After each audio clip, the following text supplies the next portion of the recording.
жөн түз, айыл өкмөт катары силердин милдетиңер.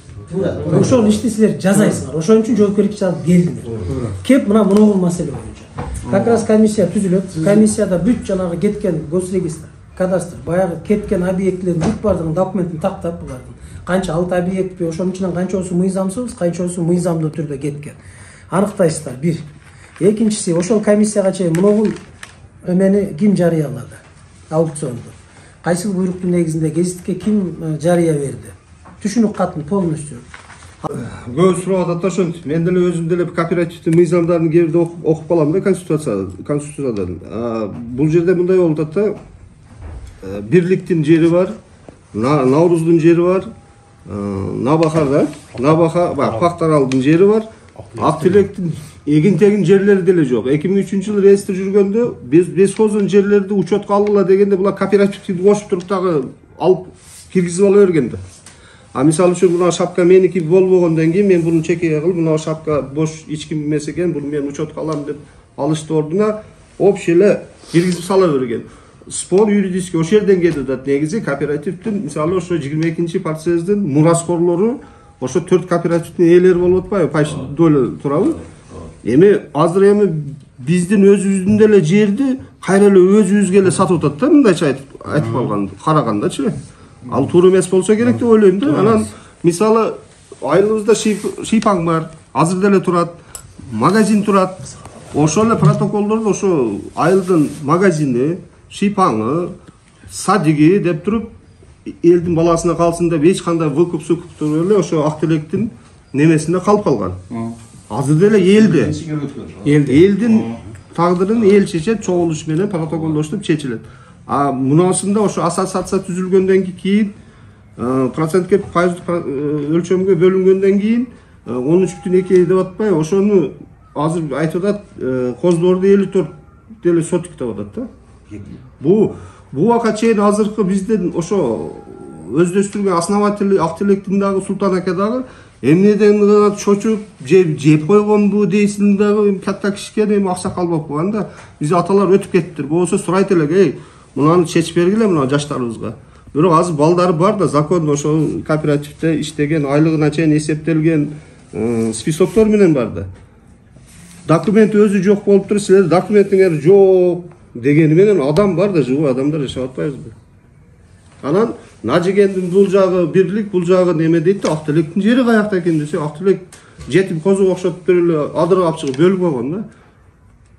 Ортодо бир кооператив жок. Мен айтмакчымын, эгерде биз ошо жерлерибизди таап берсе, мен мисалы үчүн Альфанын ветеранымын.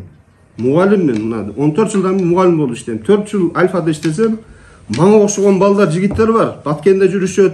Бирөөнө тең чек берилген эмес. Бирөөнө теңчи, бир, ма кой, сен мекенни коргоп атасың. Мага 50 сотикке ферма кылып алчы, мына бак кылып алчы, сен заслугаң бар дебейт. Эртең эл бербейт балдар. Мен 2 балам бар, мен жөнөтпөйм согушка. Мына завод, фабрикасы барлар, мына жерлерди 38 гектардан сулуу жерди ээлеп ферма кылгандар, завод саган, ресторан сагандар балдары 15 жыл ошол жерде служба кылыш керек. Биз 5 сот үйүрүшүдөн балдарыбыз өлүп кетиш керек. Шундай приоритеттерди айыл өкмөт бюджетинен караса болот. Карабай атат да. Жок, аны мен түшүнө берем. Эми мен айтканым ошо кооператив биздин элдин өзүбүздүн жерди берсе, тала жерлерди, үлүштөрүбүздү берсе, мыйзам чегинде, мыйзамдын рамкасында, ошо мыйзамсыз киргизип алса, сот аркылуу кандайдыр бир чечим менен кайра кооперативдин чыгарып коюш керек да. Анан эл ошо балдарга, ошо окшогон балдарга жерин бөлүп берет, жаштарга бирдеке куруп берет эле. Бизде эле Россияда ошончо бала турат, инвестиция кылып, спорт поле кыла албайбыз. Балдар айтып атат, акчаны өзү салабыз, бизге айыл өкмөттүн кереги жок деп атат. Мектепти да билесизби? Журналисттер тартып келип тартканда мектебибиз аварийный состояниеде турат. Чуркап келишти бардыгы. Тартып турбайбыз деп. Булардын эмне бирдемкеси ачылып калат окшойт. Келди өздөрү чуркап. Келгенсиз туурабы, Раис? Жок. Бардыгыбызга гылтыры 2-3 жыл болуп калды. Журналисттер барган, тартпагыла. Ошону тактап деме кылып берсеңиз. Улан дедиңби? Мирлан, мындай да, мамлекеттик менчикте турган бүт мелер мыйзам чегинде болгон. Ошо 94-жылдары бардыгычы. Потреб союзган колхоздордун бүт коллективдик собственностьтеп колхоз работниктер өздөрү чечкен да. Ошо мезгилде бөлүнгөн. Азыр 13-25 деген доля единственный табачный комплекс менен эмеде кетти. Колхоз двордо и маданият үйү деп жазыпсыңар и контор төртөөдө турат да. Ферма жазылып турат. Калган немеңиздер бүт бардыгы ордо турат. Ошо мурда бөлүп алган колхоздорчу. Азыр биздин максат эртең онунда комиссия түзгөндө Данияр Торгазович, біз ыңгай атабыз, ошо первый начальник көтөрүп, кимге эмнелер тийген, мыйзамчылык тийген болсо ошону бир жат карап берели, и плюс ушул 4 объект боюнча чечип беребиз деп атабыз да. Менин акимде тапшырса, кимге тийсе ошону берели депчи. Анда сиздер айткандай баягы жер маселеси албай калган болбош керек. Себеби 93-жыл 1-январга чейин, 94 1-январга чейин төрөлгөн бардык балдарга жер берилген. Анан мыйзам чейинде кээ бир албай калгандар болсо субъективдүү причинасы менен берилет. Жок, үлүштөн башка эмес. Сиз первый заламсызбы? Биз сизге келген жокпуз. Биз буяка келдик. Сиз биздин кабалыбызды алышыбыз керек. Мен Өзү жооп берсин. Өзү жооп берсин. Балдар, мындай да. Действительно, ошол колхоздан бөлүнгөн, кооперативден бөлүнгөн актелеге тийген bir bala bakçanı biz misali bala bakça kılıp mana 8 yıl oldu iштеп атат. Oşo жерге значит bir talastаны бар эле. Инвестиция алып келип, oşo жерди дагы сатканыбыз жок.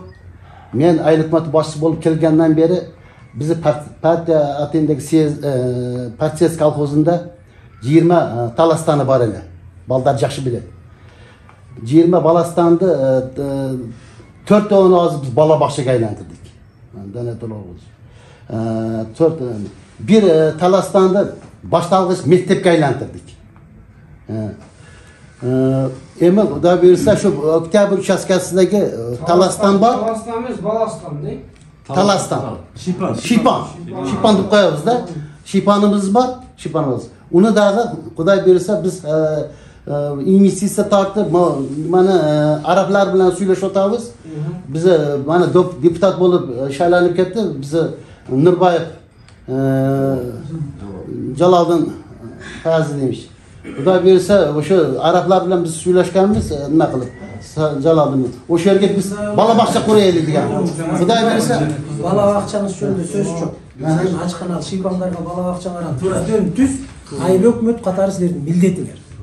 Ошол ишти силер жасайсыңар. Ошон үчүн жоопкерчиликке алып келдиңер. Кеп мына мунугул маселе боюнча. Как раз комиссия түзүлөт. Комиссияда бүт жанагы кеткен госрегистр, кадастр, баягы кеткен объектилердин бүт бардыгын документин тактап булардын. Канча алты объектпи, ошонун ичинен канчосу мыйзамсыз, канчосу мыйзамдуу түрдө кеткен. Аныктайсыздар. Бир.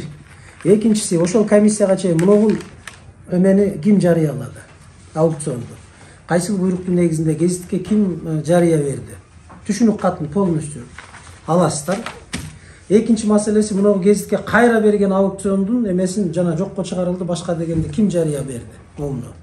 Ким отмена кылды? Ушул боюнча түшүнүк аласыздар. Комиссиянын алдында. Бул маселе боюнча анан аукциондун деңгээлинде аукциондуктуги комиссиянын жыйынтыгына өкүлдөрдөн 3 адамды кошобуздар. Жанына. Комиссияга кошуп, комиссиянын ичинде бүт болсун. Ар бир айырда жашыра турган эчтеке жок. Кайсы жери мыйзамдуу, кайсы жери мыйзамсыз ачыкка чыгарып элге көрсөткүлө. Мына ушундай болгон, окуя ушундай. Могу жер мыйзамдуу, мына жер мыйзамсыз. Демек ошонун чече турган маселесин калганын ушундай кылып туруп, элдин кызыкчылыгына коюп туруп, анан чечим кабыл алдыңыздар.